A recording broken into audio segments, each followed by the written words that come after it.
Alors nous venons de réaliser une grande étude sur 1800 Français sur leur perception de leur alimentation et nous avons notamment pu chiffrer quelle proportion des Français évitaient aujourd'hui le gluten dans leur alimentation.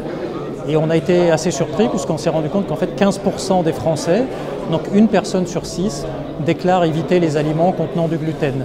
Donc on voit bien que c'est un vrai phénomène aujourd'hui au niveau de la société et ça va très au-delà de la réalité de la maladie puisqu'il y aurait de l'ordre de 1 à 2% des personnes qui ont réellement un problème de santé lié au gluten.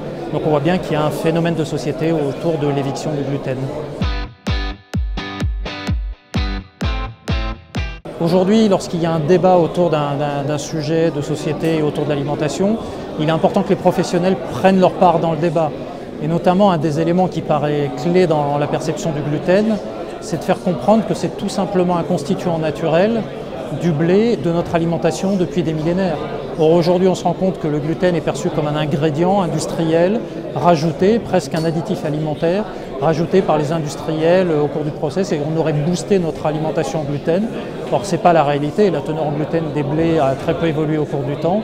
Il faut vraiment qu'on ramène la naturalité dans le pain, dans le blé, dans notre alimentation et montrer que finalement le gluten, il a toujours été là. On a vécu avec et on n'est pas aujourd'hui plus malade qu'hier du fait du gluten.